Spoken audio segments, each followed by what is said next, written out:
मिर्ची मॉर्निंग हृदय परिवर्तन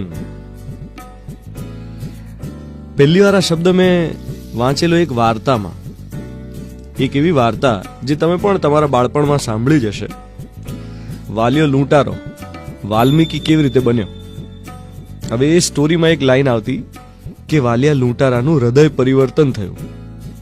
જ્યારથી આ શબ્દ કાને પડ્યા હોવાનું યાદ છે ને, ત્યારથી એવો વિચાર વારંવાર આવેલો બાળક તરીકે કે હૃદય પરિવર્તન થાય ત્યારે અંદર કેવું ફીલ થતું હશે. મને હંમેશા એવી ક્યુરિયોસિટી હતી કે હૃદય પરિવર્તન થાય ત્યારે અંદર આમ ફિલિંગ કેવી હોય, શું થાય એક્ઝેક્ટલી.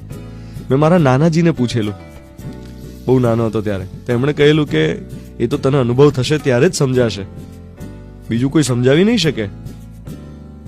એમણે મને એવી રીતે સમજાવ્યું હતું કે તને છીંક આવે ત્યારે તને જ ખબર પડે છે, બીજા કોઈને થોડી ખબર પડે કે તને છીંક આવી. એવું હૃદય પરિવર્તનનું છે.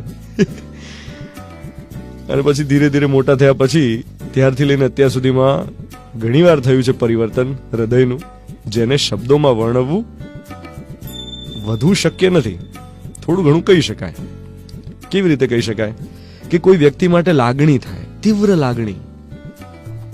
કોઈ વ્યક્તિ માટે તમને એમ ખૂબ લાગણી થાય, હૃદય એ ઇમોશનની તીવ્રતાથી છલકાઈ જાય, ત્યારે થાય હૃદય પરિવર્તન. ક્યારેક એવું પણ થાય કે તમે કોઈ ભૂલ કરી હોય અને ભૂલનો અહેસાસ થાય. સૌથી પહેલા તો અહેસાસ થવો, અહેસાસ થયા પછી ભૂલનો સ્વીકાર થવો, સ્વીકાર કર્યા પછી પશ્ચાતાપ કરો, અને પછી પશ્ચાતાપને અભિવ્યક્ત કરવો અને માફી માંગવી. આ જે આખી પ્રોસેસ છે એ પણ હૃદય પરિવર્તનની પ્રોસેસ છે. એટલે જ્યારે ભૂલ કરી હોય, ભૂલનો સ્વીકાર કર્યો હોય અને પછી પશ્ચાતાપ કર્યો અને માફી માંગી હોય, ત્યારે થયું છે હૃદય પરિવર્તન. તમને ક્યારે આ હૃદય પરિવર્તનની ઇન્ટેન્સ લાગણી ફીલ થઈ છે? જો થઈ હોય તો ઇન્ટેન્સિટીને યાદ કરો અને આજે એનો આભાર વ્યક્ત કરો.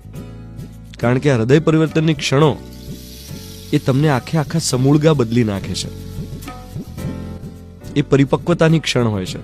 અને આજે એવી દરેક ક્ષણનો આભાર જેણે હૃદય પરિવર્તનનો ચાન્સ, મોકો મને આપ્યો હોય.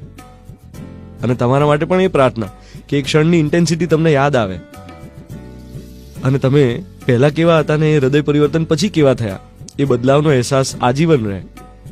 એનો આભાર વ્યક્ત કરીને આજના દિવસની શરૂઆત કરીએ. કારણ કે આ બહુ મોટી લાગણી છે, જેને અનુભવાય એને જ સમજાય. હું છું ધ્વનિત, તમારી સાથે. Good morning my dear.